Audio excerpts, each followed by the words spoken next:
Hello and welcome back to my channel. My name is Chris and today we're doing project for the sunglasses. It's gonna be a cover. You can craft it with me and you can find this pattern for free on our website.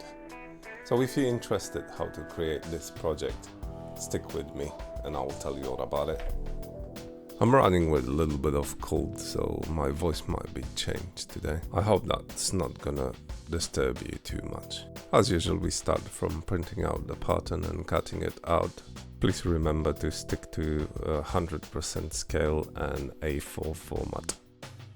For the bigger cuts, I use a rotary cutter, and for smaller, I use a utility knife. And exactly the same on the leather as well.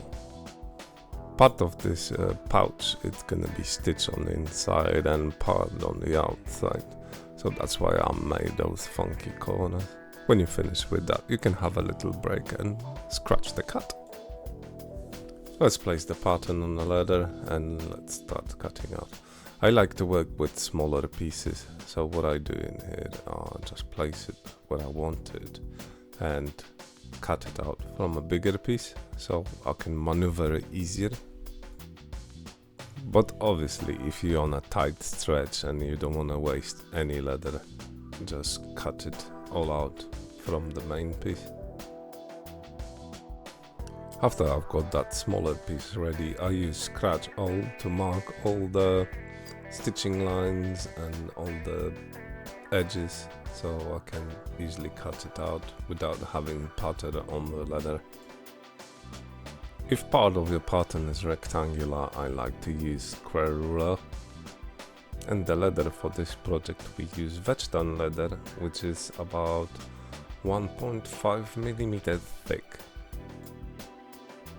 When I have pattern on the leather, I only mark the stitching lines, the ends of it with the awl, and then I use compass tool to run it all around the edges, because it's gonna place the stitching lines where they need to be, which is about 2.5 millimeters from the edge.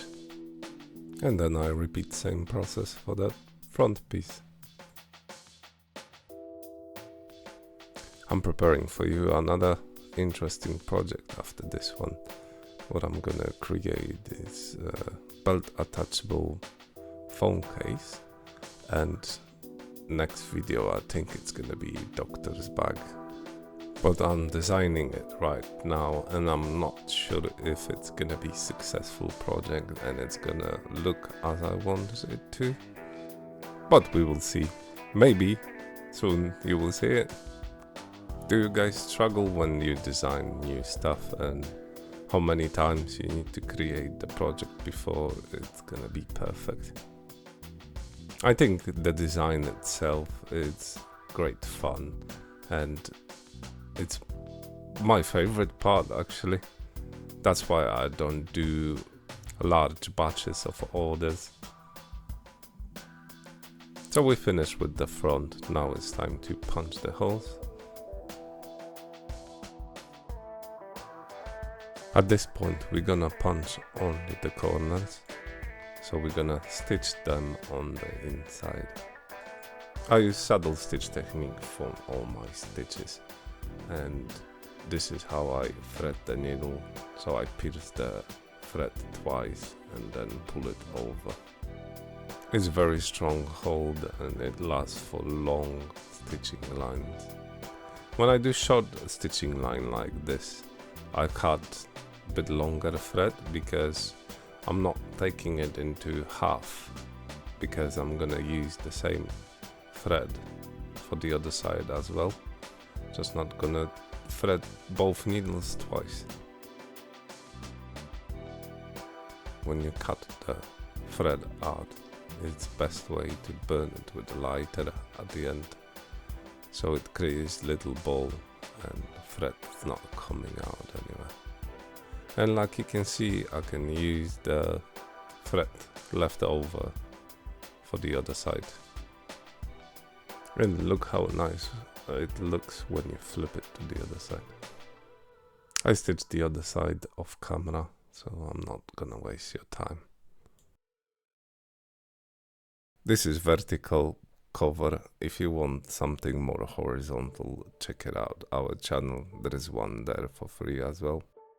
Now I'm gonna use moss back on inside of the case to have nice and smooth surface on the inside so nothing scratches the glasses.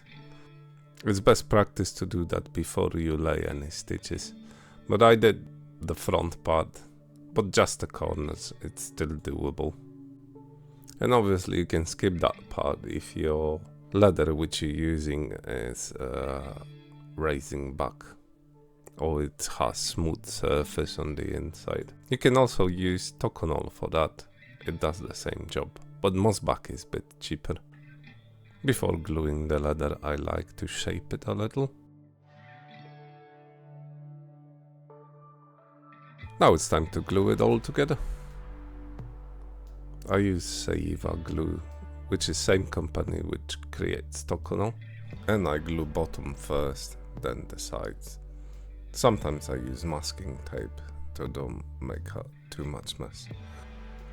Then use a bone creaser to put the pressure on the glued part. Keep most focus on the corners. Sometimes I use them little clamps to clamp the corners. When glue bound everything together, start punching the holes in marked spots. I do both parts together. The prongs I'm using for this project are KS blade punches. They're one of the best punches I ever had. I'll link down them into description of this video for Etsy. For longer edges I used 8 in a row, and for corners I used number 2. To get a right amount of thread, just calculate how much you need for one passing and then multiply it by 4. You should have some left at the end, but I always keep more because sometimes when you make mistake and pierce the thread, you might need to cut it shorter. And same stitching technique.